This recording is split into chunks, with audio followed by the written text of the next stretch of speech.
Para de falar que tu é minha namorada. A música renascentista se trata da música europeia escrita durante a Renascença. Esse foi um período de descobertas devido ao enorme interesse de aprender e à cultura. Muitas coisas aconteciam em meio e cada vez mais se tornavam notáveis os avanços na ciência e na astronomia. Nesse período, além do mundo, o homem também explorava suas emoções e os mistérios da sua alma, o que contribuiu bastante para o mundo artístico, tendo grande impacto nos músicos e em toda a criação. Música sacra. A música sacra foi um estilo criado na época renascentista, onde a maioria dos compositores passaram a ter interesse na música profana. Porém, a música sacra foi destinada justamente a cultos e missas. Apesar de toda música sacra ser de teor religioso, nem toda música religiosa é sacra. A sua característica era a presença de diversas vozes numa espécie de coral a capela mesmo.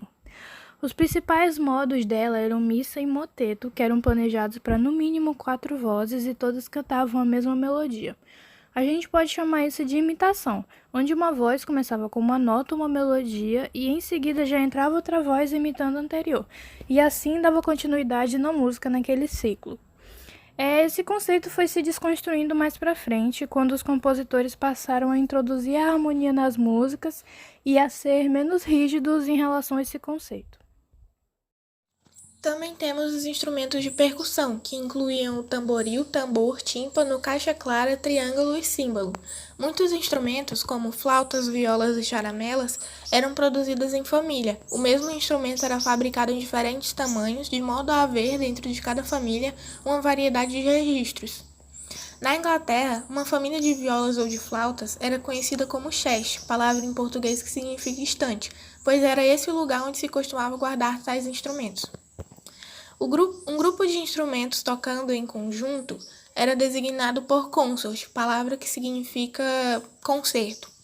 Quando os instrumentos eram da mesma família, tinha-se um whole consort, como um concerto inteiro, e quando eram de famílias diferentes, um broken consort, já que a uniformidade dos sons fora quebrada.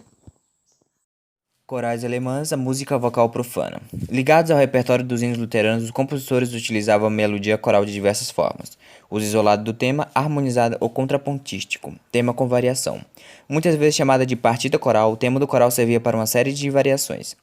Schwelinck costumava usar a melodia como cantos firmes em notas longas. Temas para fantasias. A melodia do coral é fragmentada e os motivos resultantes são desenvolvidos através de ecos, contrapondo, imitativo e ornamentação. Prelúdio coral, peças relativamente breves em que a melodia é apresentável uma única vez de modo inequívoco. Nasceu na segunda metade do século XVII.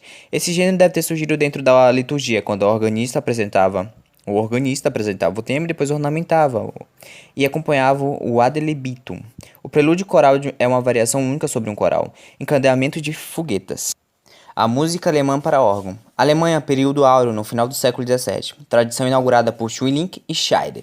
Principais representantes foram Born Buxtehude, na Alemanha Central, Zechrow e Kuhnauer, assim como Johann Christoph Bach.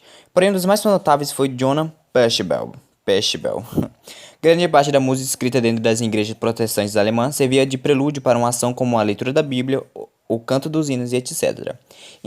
Incorporavam a forma de tocados ou prelúdios, incorporando fugas ou tendo fugas possessão culminantes e de corais para órgão. A tocata. Obras de grandes proporções simulando uma grande improvisação. Nas sessões não fugadas corria um procedimento comum, ritmo livre constante como um pulso, frases irregulares, mudanças bruscas de texturas, mudanças no fluxo harmônico da música. Na Alemanha, a virtuosidade na pedaleira era a marcação de distinção. Dietrich Buxtehude nasceu na Suíça e ocupou o cargo de organista em Mariekirche, em Lübeck. Tocadas de Buxtehude, denominadas de prelúdio com funga, consistiam em algumas fungas procedidas de seguidas por sessões em estilo livre. Desde cedo incorporaram a tocata sessões de contraponto, imitativo, contrastando com a concepção rapsódica. Dessa sessão nasce a fuga, que mais tarde foi considerada como uma peça independente ligada à tocata. Música instrumental ou música profana? Alemanha. Suíte para teclado ou partita. Assumiu uma forma fixa.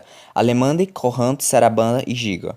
Os mais importantes compositores para a suíte alemã foram Froberger, Pachelbel, Pugliese, Grieg, Kuhnauer. Contemporâneos de Bach e Handel foram Gottlieb Moffat, suítes já no exemplo clássico. Purcell escreveu suítes no estilo preciso do alemão.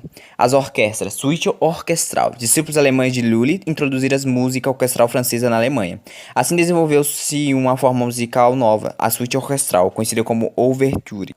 As suítes usualmente começavam com uma abertura francesa, seguida de uma série de... Além de grande número de motetos e missas destinadas à liturgia católica, os compositores elisabetanos também escreveram hinos para serem cantados por coros durante os cultos nas igrejas protestantes. São duas espécies de hinos. Um chamado Full Anthem, que é cantado pelo coro do princípio ao fim, sem acompanhamento instrumental. O outro é chamado Verse Anthem, que é executado com acompanhamento de órgãos, violas e com um ou mais solistas que alternam suas vozes com a do coro. Na Inglaterra do século XVI, após a repercussão dos madrigais italianos, surgem os madrigais ingleses, que podem ser divididos em 3 tipos. O madrigal tradicional.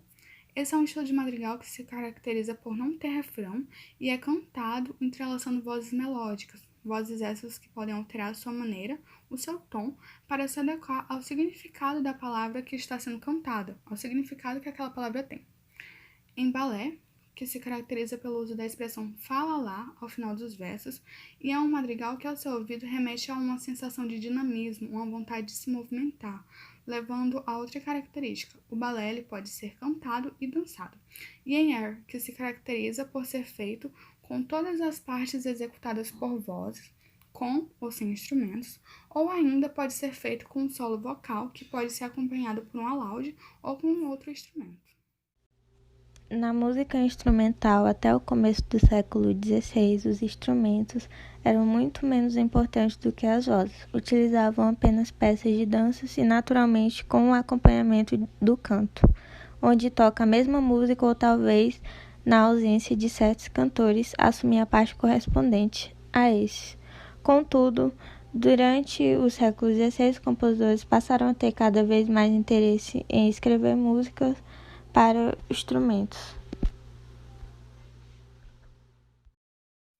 Por muito tempo, os instrumentos musicais foram excluídos do mundo musical e classificados como muito menos importantes do que as vozes.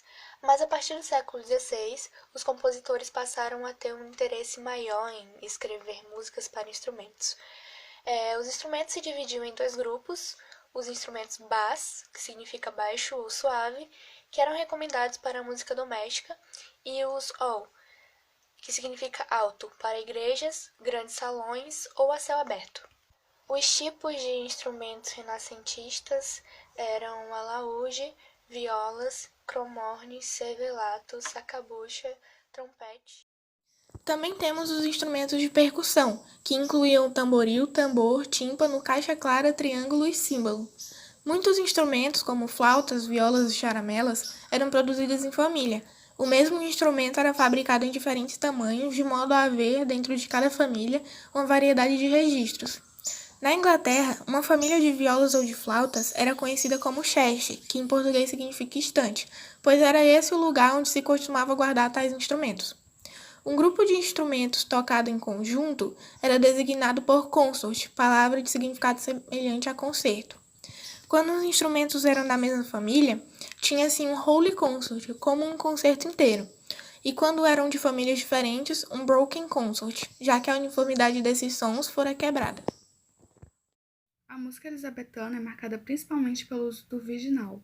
O virginal é um instrumento de teclado variante do cravo, que se mostrou bastante condizente com as músicas que os compositores queriam fazer, sendo fundamentada por acordes espaçados, por escalas corridas, e muitas vezes eram músicas descritivas, músicas que conseguiam montar no imaginário do ouvinte a cena que ali se passava. No contexto dessa época se destacaram compositores como William Byrd e também como Orlando Gibbons.